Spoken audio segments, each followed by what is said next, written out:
लहरों से डर के नौका पार नहीं होती, कोशिश करने वालों की कभी हार नहीं होती। मेरे भाई मैं गुलशन यादव एक बार फिर से आप सभी का स्वागत करता हूं आपके द्वारा बनाए गए पूरे उत्तर प्रदेश के number 1 online platform UP board high school Vidyakul में। आज की सेशन में मेरे भाई आपकी बहुत महत्वपूर्ण क्लास रहने वाली है। जिस चीज की डिमांड आप लगातार कर रहे थे सर कि जो हमारे महत्वपूर्ण कवि हैं उनकी रचनाएं सर ट्रिक से बता दीजिए, तो वीडियो शुरू से लेकर अंत तक देखना, एक एक रचना आप सभी को याद हो जाएगी। यहां पे देखिए जितने भी आपके कवि है ना बाबू, हर एक कवि को लिया है, हर एक रचना को लिया है जो आपके एग्जाम में पूछी जाती है। तो सबसे पहले मेरे भाई हम लोग यहां पे देखें तो यहां पे आपके जो प्रश्न आते हैं आपको पता है एमसीक्यू टाइप के आते हैं 10 क्वेश्चन, जिसमें 5 लेखकों की रचनाएं होती हैं। अगर अभी तक वीडियो नहीं देखा तो वीडियो सेक्शन में जाओ, वीडियो पड़ा है देख लो। दूसरा मेरे भाई आज है आपका जो कवियों की रचनाएं हैं ये हम लोग देखने वाले हैं, और ये मैंने आपको बताया था, क्या आपसे वादा किया था कि 70 में 70 की पूरी तैयारी आपको वीडियो सेक्शन में करवाऊंगा, जिसमें से एक ये वाला लेखकों की रचनाएं का वीडियो हो चुका है। आज है कवियों की रचनाएं और अगले हम देखेंगे कवियों का जीवन परिचय, फिर लेखकों का, और ये जितनी चीजें ना बाबू वादा करता हूं हर एक चीज आपको कराने वाला हूं। बस आपको क्या करना है, 4 बजे लाइव यहां पे आ जाना है वीडियो सेक्शन, और मंगलवार को याद रखिएगा लाइव क्लास चलती है 6 से 8 आपके गुलशन भैया की। ठीक है मेरे भाई, तो सबसे पहले हम आ जाते हैं बाबू, बात करते हैं मैथिली सरल गुप्त की। अब मैथिली सरल गुप्त की ये जितनी रचना है ना इससे बाहर पेपर में नहीं आता, तो क्या सर हमें रटना पड़ेगा? ना बाबू, देख के याद हो जाएगा। जैसे यहां पे साफ साफ क्या लिखा है आपका, मैथिली सरल गुप्त, तो याद रखना इनका 2 महाकाव्य, एक साकेत और यशोधरा, पेपर में बहुत पूछा जाता है। कैसे याद करोगे? ऐसे याद करना, मैथिली, मैथिली से आप लीजिएगा थली, यानी आप करिएगा थाली। क्या बाबू? थाली। अब मेरे पास है थाली, तो मैं थाली में मैंने क्या धरा? मैंने थाली में यश को धरा, मैंने थाली में यश को धरा। उसके बाद मैंने संकेत किया कि देखो देखो क्या, कि मैंने थाली में यश को धरा यानी यशोधरा, और मैंने फिर संकेत किया यानी बाबू आपका साकेत। याद हो गया ना? तो कमेंट सेक्शन में लिखो हिंदी मतलब गुलशन भैया। आगे आ जाते मेरे भाई, इनकी और जो रचना है एक बहुत इंपॉर्टेंट है आपका पंचवटी। क्या बाबू?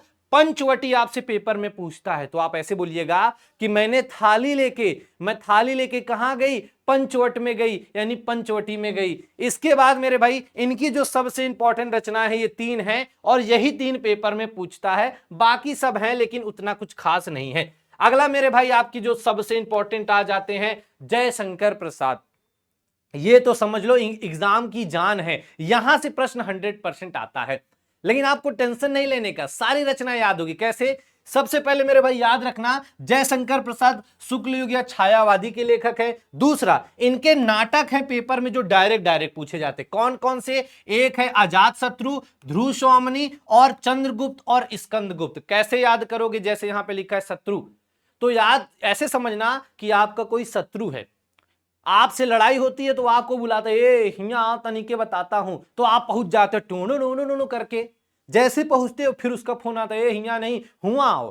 तो मतलब आपको समझ में आ रहा है आपका शत्रु बहुत नाटक कर रहा है। क्या कर रहा है? नाटक कर रहा है। तो आजाद शत्रु, स्कंदगुप्त, चंद्रगुप्त, ये आपके नाटक हैं। किसके हैं? जयशंकर प्रसाद के। मान लो आपका कोई शत्रु है जो आपसे ज्यादा ताकतवर है, बलशाली है, तो समझ जाना वो आप किसको याद करोगे? शंकर जी को। हे शंकर जी बचा लो, अब की बचा लो। अब यहां पे देखो लिखा है ध्रुव स्वामिनी, तो मैंने आपको बार बार बोला क्या, ये ध्रुव नहीं है। ध्रुव से क्या कर लीजिएगा? ध्रुव आपका एक तारा, ठीक है। और आपने देखा होगा शंकर जी के माथे पे यहां पे एक आपका चांद होता है। मैं बार बार बोलता हूं बाबू, वो चांद नहीं है, वो तारा है। कैसा? ध्रुव तारा। तो ध्रुव तारा, ध्रुव स्वामिनी कहां पे? शंकर जी के माथे पे, यानी आपका जयशंकर प्रसाद हो जाएगा। इसके बाद मेरे भाई इनकी कहानी है, कौन कौन सी? एक है इंद्र का जाल और आकाश द्वीप। क्या मेरे भाई? आकाश द्वीप और इंद्र का जाल। तो इंद्रजाल ऐसे याद करना कि इंद्र ने जाल बिछाया था देवताओं को परेशान करने के लिए, वैसे भी हमेशा वो करते रहते थे।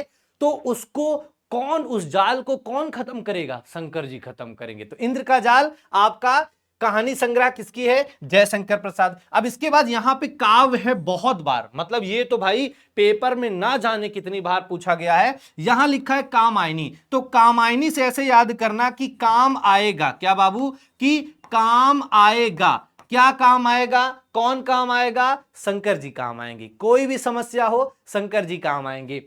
इसके बाद मेरे भाई दूसरा और है कि जैसे एक मैंने आपको बताया था क्या कि तितली उड़ी, बस पे चढ़ी, सीट ना मिली तो रोने लगी। जब सीट में नहीं मिलती, तितली रोने लगती है तो शंकर जी को याद करती है, और जब तितली रो रही होती है तो तितली के क्या निकलते हैं, आंसू निकलते हैं। ये काव्य है। दूसरा मेरे भाई, अब आपने शंकर जी को देखा होगा, उनके माथे से यहां पे गंगा जी बहती हुई दिखाई देती हैं, तो याद रखना वो गंगा जी नहीं है, वो है झरना। और झरने में क्या होता है, लहर आती है। तो बाबू आपका झरना और लहर ये रचना हो जाएंगी। इसके बाद मैंने आपको बताया है क्या कि शंकर जी को आप ध्यान से देखो ना, उनके कंकाल की मालाएं उन्होंने पहनी हुई है। तो कंकाल की मालाएं यानी आपका कंकाल हो गया। और तितली उड़ी, बस पे चढ़ी, सीट न मिली तो रोने लगी। जब तितली रोने लगती है तो किसको याद करती है, शंकर जी को याद करती है। यानी बाबू आपका उपन्यास क्या है, कंकाल, तितली और इरावती किसका है, जयशंकर प्रसाद। और इससे बाहर पेपर में नहीं आता। प्रीवियस ईयर उठाओगे, करंट ईयर उठाओगे, या जो आपका बोर्ड एग्जाम होगा वहां उठाओगे, यही सब पेपर में आएगा। आगे आते हैं बाबू। और हां, अगर समझ में आ रहा है, चीजें अच्छी लग रही हैं, तो कमेंट में 2 चीज लिख दिया करो। क्या, हिंदी मतलब गुलशन भैया। अपने दोस्तों को शेयर कर दिया करो, थम्स अप वाले पे लाइक कर दिया करो, चैनल को सब्सक्राइब नहीं किए तो चैनल को सब्सक्राइब कर लिया करो। अब मेरे भाई भारतेंदु हरिश्चंद्र, ये कवियों में बहुत इंपॉर्टेंट है, मोस्ट इंपॉर्टेंट है। इनकी जो रचना आती है सबसे ज्यादा जो पेपर में आती है आपकी भारत दुर्दशा, कि भारत की दुर्दशा है, भारत बहुत खराब स्थिति में है।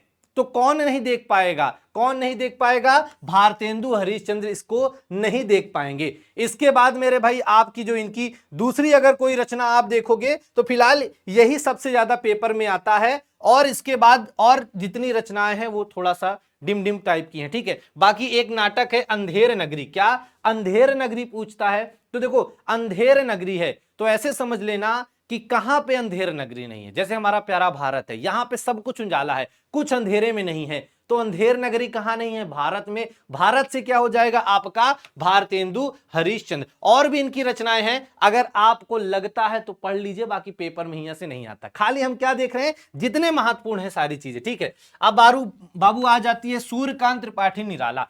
ये आपके इंपॉर्टेंट है, सूर्य भाई पेपर में बहुत इंपॉर्टेंट है। सबसे पहले इनकी काव्य संग्रह की बात करें तो इनकी है अनामिका, परिमल और राम की शक्ति की पूजा। तो मैंने आपको क्या बताया था कि राम जी की जो शक्ति है ना वो कैसी है, सूर्य के समान है। या सूर्य के समान शक्ति किसमें है, आपकी राम जी में। क्या, तो राम जी की शक्ति की पूजा यानी सूर्य से, सूर्यकांत त्रिपाठी निराला। यानी सूर्य की शक्ति किसके पास है, राम जी के पास है हमारी। और अनामिका और परिमल, ये 2 इनका काव्य संग्रह है जो पेपर में बहुत बार आता है। इसके बाद मेरे भाई इनका अप्सरा एक उपन्यास है। क्या, उपन्यास है अप्सरा, जो आपको याद होना चाहिए। लेकिन पेपर में क्या आता है, राम की शक्ति की पूजा किसकी है, आपका सूर्यकांत त्रिपाठी निराला जी की है।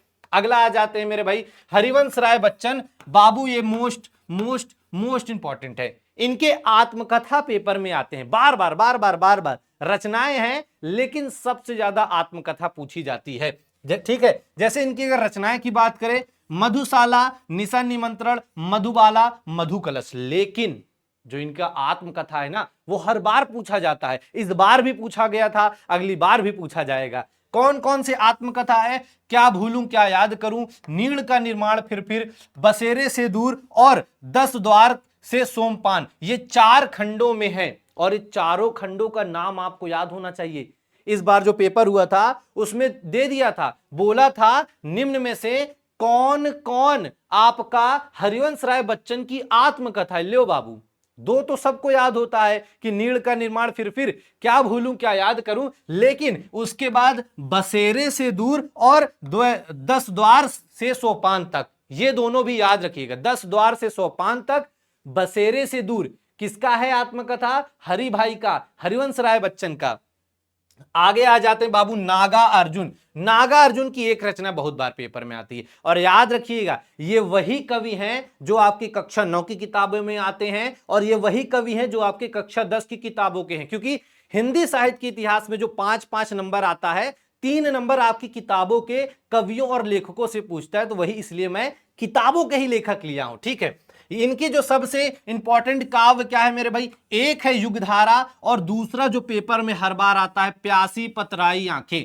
कि जैसे यहां नाग है, आपने पुरानी पिक्चरों में देखा होगा ना, जब नाग नागिन बढ़िया डांस करते रहते हैं, मदारी आता है डिशिया से गोली मारता है या पकड़ लेके जाता है, तो दूसरा जो नाग या नागिन बचता है वो उसकी आंखें से क्या करता है, फोटो खींच लेता है, फिर क्या करता है, अपनी प्यासी आंखों से उसको ढूंढता रहता है। कौन? आपका नाग। तो नाग क्या है, प्यासी पथराई आंखें, क्या है मेरे भाई, नागा अर्जुन। आगे आ जाते हैं आपका केदारनाथ अग्रवाल जी का। तो मेरे भाई केदारनाथ अग्रवाल जी का जो सबसे ज्यादा पेपर में पूछा जाने वाला है वो है अपूर्वा। क्या बाबू? अपूर्वा। केदार, जैसे ऐसे समझ लो कि अगर आप केदारनाथ घूमने नहीं गए ना तो आपकी जिंदगी भाई पूर्व नहीं है, पूर्ण नहीं है, पूरी नहीं है। पूर्वा से आपका अपूर्वा, पूर्ण नहीं है यानी अपूर्वा। केदारनाथ नहीं गए तो आपकी जिंदगी अपूर्ण है यानी आपका अपूर्वा। आगे आ जाते हैं बाबू शिवमंगल सिंह सुमन। शिवमंगल सिंह सुमन ये भी 2025 में बहुत चर्चित थे। ठीक है, क्या है मेरे भाई, इनकी एक है मिट्टी की बारात और आपका हिलोल। क्या?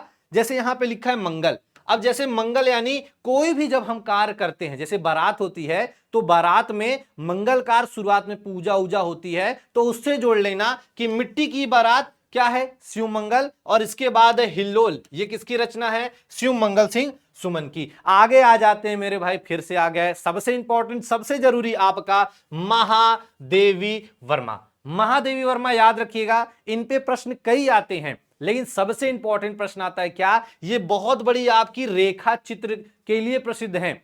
महादेवी वर्मा अगर पूछ ले किस विधा के लिए प्रसिद्ध है, रेखा चित्र के लिए प्रसिद्ध है। अब इनका रेखा चित्र जो क्या है कि अतीत के चलचित्र और स्मृति की रेखाएं।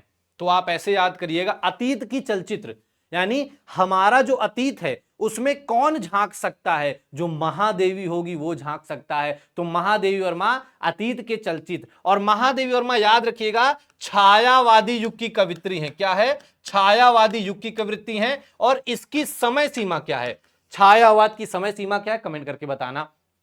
इसके बाद मेरे भाई आपका है क्या, आपका पथ के साथी, इनका संस्मरण है पथ के साथी। तो ऐसे याद करिएगा कि रात में आप अपने बाबू के साथ जा रहे थे, पथ में चले जा रहे थे, पीछे से आपको लगा दो गुंडो आ रहे हैं, आप डर गए, तो आपके पथ का साथी कौन बनेगा, महादेवी वर्मा बनेगी। महादेवी पथ का साथी बनेगी, आपकी टेंशन वही ना खत्म। ठीक है, फिर आगे मेरे भाई काव्य रचना जो इनकी है बहुत आसान सी है, लड़की का नाम दिखे समझ जाना महादेवी वर्मा। ठीक है, जैसे यहां लिखा है आपका नीरजा, निहार, रश्मि, संध्या, दीप शिखा और आपका यामा। यामा तो बहुत आसान सा है, यामा मां से ही आपका क्या दिख जाएगा, महादेवी। ठीक है, लड़की का नाम दिख जाए तो समझ जाना महादेवी वर्मा है। ठीक है बाबू, ठीक है, ठीक है बाबू। आगे आ जाते हैं, अगला है सुमित्रा नंदन पंत। ये भी आपका एकदम एक नंबर इंपॉर्टेंट है। इनकी रचनाएं बहुत आसान सी है याद करना, 4-5 तो आप ऐसे ही याद कर लो। सूची एक याद कर लो, ची से क्या हो जाएगा, ची से बाबू इनका हो जाएगा चितंबरा, ये यहां पे दिया है। फिर एक याद कर लो आप सुलोक, क्या बाबू, सुलोक, लोक सुलोक, लोक से क्या हो जाएगा आपका बाबू, लोकायतन। क्या, सुलोक, लोक से लोकायतन हो जाएगा। इसके बाद मेरे भाई एक इनकी दो रचना है, क्या, सुयुग, क्या बाबू, सुयुग। तो युग से क्या हो जाएगा आपका, युगपथ हो जाएगा, युगांत हो जाएगा, और एक रचना बस। ठीक है, इसके हाँ युगवाड़ी, युगवाड़ी, युगपथ और आपका युगांत। और एक बाबू और इनकी रचना पेपर में आती है, वो होती है आपका सुकला। तो सुकला, कला से हो जाएगा आपका कला और बूढ़ा चांद। बाकी वीणा, ग्रंथि, पल्लव और गुंजन ये इनके और भी रचनाएं हैं, लेकिन ये पेपर में बहुत आता है। कैसे, सूची, चितंबरा, सुलोक, लोकायतन, क्या बाबू, लोकायतन होगा आपका। ठीक है, उसके बाद सुयुग, युग से आपका युगांत हो गया, युगवाणी हो गया, युगपंथ हो गया, और सुकला, कला और बूढ़ा चांद। ठीक है, ऐसे भैया सिर्फ आपके भैया याद करवाएंगे और किसी के बस का नहीं है। अगला है मेरे भाई माखन लाल चतुर्वेदी। आहा, इनकी देखो बहुत आसान सी है, जैसे माखन है, मक्खन है, मक्खन ठंडा है, हिम के समान है, तो माखन लाल हिम यानी हिम की रिटनी हो गया, हिम तरिंगड़ी हो गया, और आपका युग चरण। क्या, माखन, मक्खन कैसा है, मक्खन हिम है, हिम मतलब ठंडा, तो हिम तरिंगड़ी और हिम आपका किरटनी हो गया। अगला भाई सुभद्रा कुमारी चौहान, भाई साहब आपके पेपर में आपने देखा है ना झांसी की रानी की समाधि, तो झांसी की रानी और वीरों का कैसा हो वसंत, ये दो रचना है सुभद्रा कुमारी चौहान। ठीक है बाबू, आगे आ जाते हैं अशोक वाजपेयी, सिलेबस में है, एक ही इनकी रचना है, क्या, एक बहुरी अकेला और पूर्व ग्रह, लेकिन आपके पेपर में बहुरी अकेला बहुत बार पूछा है, तो ऐसे याद करिएगा कि बहुरी अकेला है, कौन अकेला है, अशोक, यानी अशोक, ऐसे याद करना कि जंगल में, क्या बाबू, कि जंगल में कौन अकेला है, अशोक, यानी अशोक का पेड़ अकेला है, तो बहुरी अकेला आपका अशोक वाजपेयी हो गया। अगला आ जाते हैं मेरे भाई श्याम नारायण पांडे, इनकी देखो एक है हल्दी घाटी, एक जौहर, एक तुमुल और आपका रूपांतर, तो सबसे ज्यादा पेपर में आपका तुमुल और जौहर आया है। श्याम नारायण पांडे, तुमुल, जौहर, हल्दी घाटी और रूपांतर। ठीक है बाबू, अगला आ जाता है, अगला है केदारनाथ भाई साहब का। वैसे तो केदारनाथ भाई साहब तीसरे तार सप्तक के आपके क्या हैं, लेखक हैं, कवि हैं। अच्छा ये बताओ पहला तार सप्तक का संपादन कब हुआ था, ठीक है, ये कमेंट करके बताना। ठीक है, अब जैसे क्या है, अभी बिल्कुल अभी और ताना बाना, केदारनाथ क्या बोल रहे हैं कि यार तुम्हें नहीं पता, मैं अभी बिल्कुल अभी केदारनाथ पहुंचा हूं अपना ताना बाना लेकर, मैं अभी बिल्कुल अभी पहुंचा हूं अपना ताना बाना लेकर, केदारनाथ अग्रवाल हो जाएगा।